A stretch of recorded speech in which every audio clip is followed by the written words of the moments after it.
it will not in the future. Francis Fukuyama, thank you very much. So thank you very much.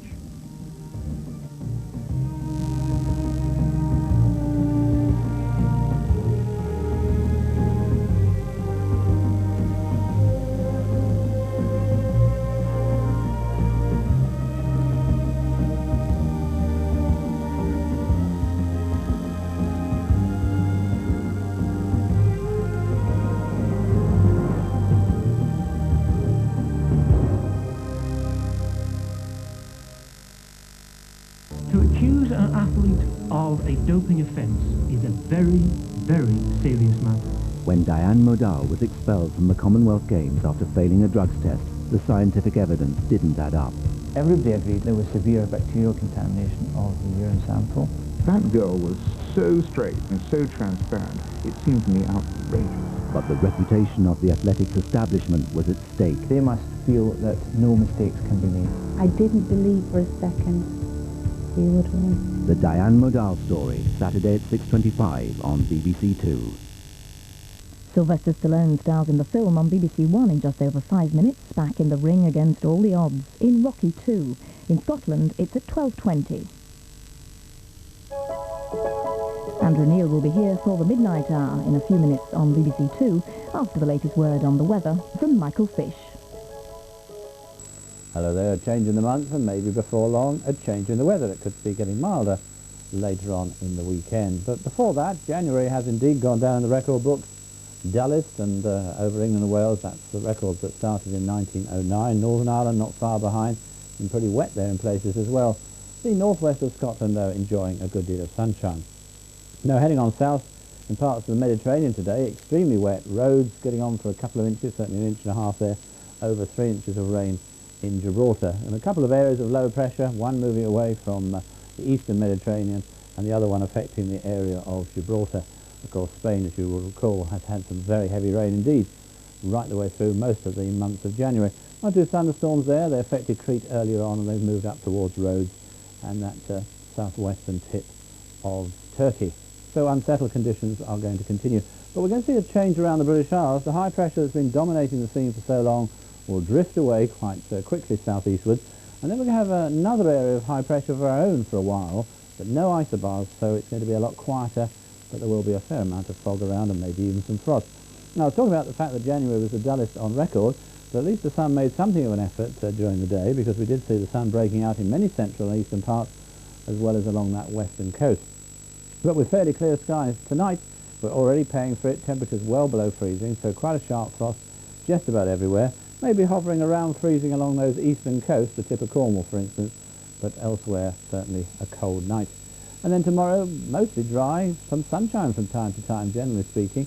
There'll be a fair bit of cloud across the north of Scotland, into northeast England, eastern Scotland, and some thicker cloud perhaps coming across towards the southwest. In fact, the odd patch of cloud may well drift across the country during the course of the day, but it's only in the far southwest and in those northeastern areas where it'll be thick enough to give the odd spot of drizzle, or perhaps a flake of snow.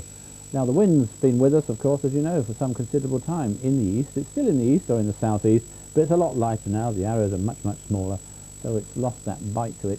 Although, having said that, actually, it is going to be quite a cold day again. Temperatures at best around 3 or 4 degrees and staying below freezing over those hills from North Wales northwards. Tomorrow night, another widespread and in places quite sharp frost.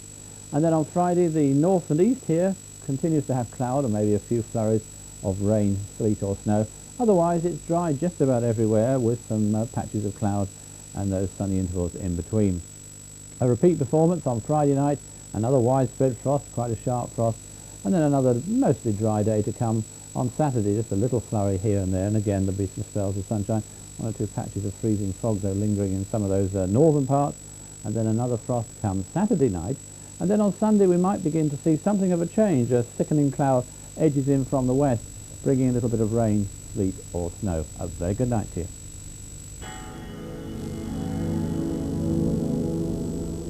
Now on BBC2, Andrew Neil plays referee for the midnight hour.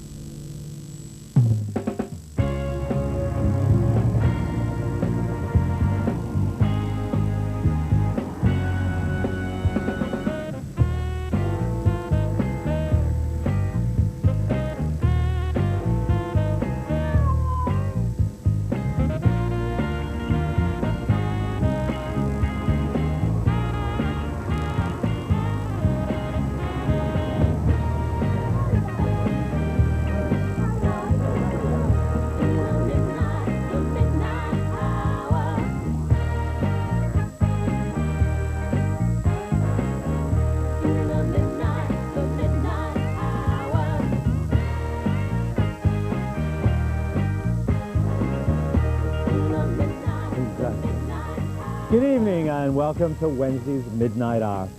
15 years ago, a small, closely knit group of politically motivated people deserted their party and promised to break the mold of British politics forever. The infamous Gang of Four, David Owen, Roy Jenkins, Shirley Williams and Bill Rogers, who had all served in Labour cabinet, broke away from a party they regarded as irredeemably in the grip of the left to form the Social Democrats, a collection of more centrist folk that later teamed up with the Liberals to form the Alliance. Now, the Alliance came close to pushing Labour into third place in the 1983 general election in terms of the popular vote, but it didn't quite make it, nor did it ever manage to break that mold. Or did it? The Alliance is no more, and the SDP has gone too. But has its spirit captured Tony Blair's New Labour? Indeed, is there any material difference between what the Gang of Four stood for and the Blairite tendency, except that maybe Mr. Blair's Labour Party is a bit to the right of the old SDP? Tonight I'm joined by Shirley Williams, one of the original gang who never in her wildest dreams could have imagined that the party she deserted would end up in the safe, solid custody of a Mr. Blair. Tony Benn was one of the lefties Mrs. Williams was fleeing from. No doubt he was sad to see her go, but would he be glad to see her back? And can he spot the difference between the SDP and Blairism? Martin Jakes is the former editor of Marxism Today, who survived 3 years of the Sunday Times under my editorship and still lives to tell the tale. And his tale is now more Blairite than Marxist. And David Hunt is a former cabinet minister who, as a one-nation Tory, is probably a bit too far to the left for New Labour. Shirley Williams, is there really any difference, much difference, between New Labour and old SDP? There is a difference. You're absolutely right what you said. It's nothing like as great a difference as I would have expected when we started the SDP. I didn't think Labour would change in the way that it has and as dramatically as it has. That's all true. Nevertheless, I think there are still some critical differences. If I may take for a moment the SDP and the Liberal Democrats that we're not dead, that we then went on to, I have to say that I think in terms of the tremendous emphasis put on constitutional reform, which the Liberal Democrats retain, where Tony Blair's Labour Party has taken on board some of it, Bill of Rights, freedom of information, doesn't much like the rest of it, the devolution of power and in all the regions, as distinct from just Scotland, nor for that matter, I think, obviously a change in the electoral system where the most that Tony Blair said so far is he might consider a referendum.